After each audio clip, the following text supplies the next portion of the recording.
Hi guys, this is Veb again from usebooks.com. This is the second video in the series where we're going to be looking at how we can actually submit our VAT return. So the last video was all about connecting with HMRC. This video is a quick one just to show you how you can calculate your VAT and also go ahead and submit it to HMRC. So the first thing that we need to be careful of when we're first creating our VAT returns is just ensure that the periods that we have here are actually accurate. Books will try and guess your VAT period, but it's not going to do the best job at the start. So you just need to adjust this. Go ahead and select the appropriate date.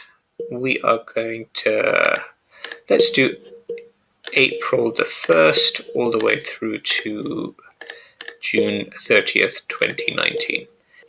So whenever you update your period start and period end, you're going to need to recalculate your VAT return, and this button will start flashing so that you know you have to do that. And it won't let you save this report until you have recalculated. And the reason for that is because Books needs to go and pull the information, so all of the invoices, any expenses that exist between these two dates. And if you change the dates, then obviously the set of data that it needs to calculate your VAT return might change as well. So it needs to just refresh.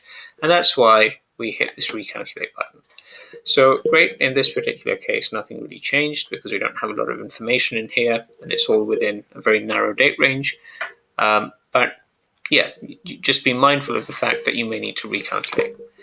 So once we have set the start and end dates for the period, we can configure a few different things, like we can use the flat rate VAT scheme if we like. So all we do is we put this toggle button on and we can change this to whatever percentage we would like to use. So for the time being, we're not actually going to use this, but you can see the numbers will just update automatically. For the time being, we're just going to switch this off. Also, you may want to include or exclude certain sales invoices, certain purchase invoices from this VAT return. In order to do that, just hit the toggle button next to the invoice you want to switch off. And you'll notice the numbers here will change. So keep an eye on the numbers. You can see it's all in real time. And this is useful if you have data that you want to defer to another return, or for whatever reason you may want to exclude it from this particular VAT calculation. Okay, there is another little switch here, which is include items missed in previous returns.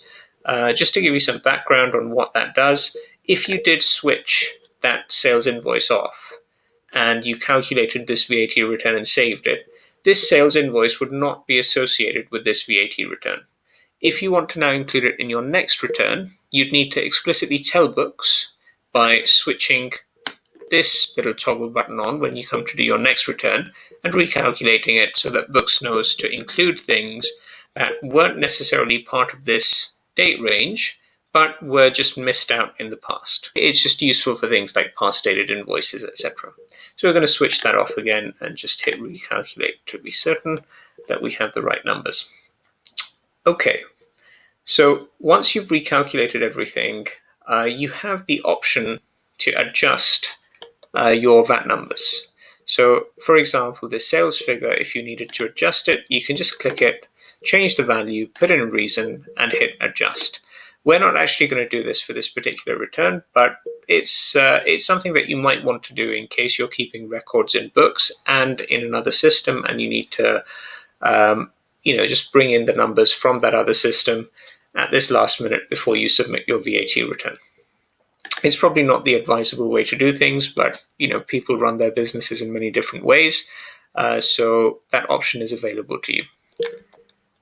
Cool, so let's just have a quick look at the numbers. Yep, we're happy with it, and let's go ahead and save this VAT return.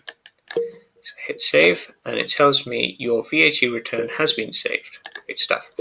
And it'll also pop up your saved reports here. So for April 1st through to June 30th, we have paid £2,054.34 in VAT, which is great because we are now ready to submit this to HMRC. So with Books, when you're submitting to HMRC, that's an additional step after you have saved and verified the report. And this is just to ensure that you're not making any mistakes, that you have the chance to go in and change numbers in case you're not happy with your VAT return. before you make that submission to HMRC, because once you submit to HMRC, you cannot change it via books. So let's have a look at this VAT return. Yep, it all looks good. Just for this purposes of demonstration, if we wanted to delete this particular VAT return, we can't just go ahead and hit delete here, because it will tell us that we need to unlock the report before deleting it. It's just a safety feature. So the reports, when they're created, they're officially locked. And they are locked to prevent you from just by mistake clicking this delete button and getting rid of the report, because that would be, that would be bad. So if you were to unlock it and then delete, then the VAT return would go, and all of the invoices that were linked to that VAT return would now be unlinked. So they'll again need to be re-included with another VAT return somewhere. So let's just go ahead and save this again.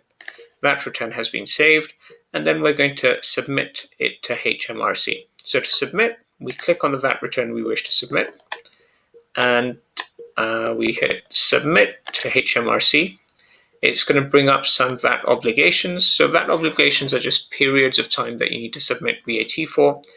This is test or dummy data connected to the HMRC test Making Tax Digital service. So it's a little bit out of date what you're seeing here. You will actually see the periods that correspond to your live VAT returns.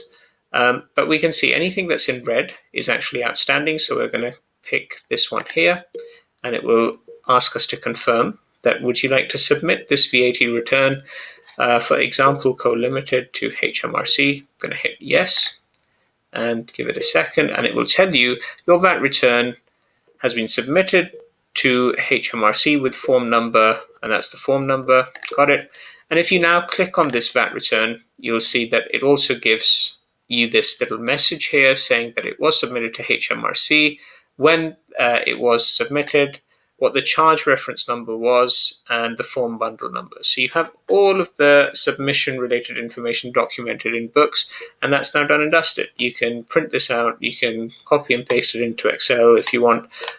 Basically, you can do what you like with it. So that's it. I hope you found this useful, and we will be back with another video covering submission via Excel very shortly. Thanks so much.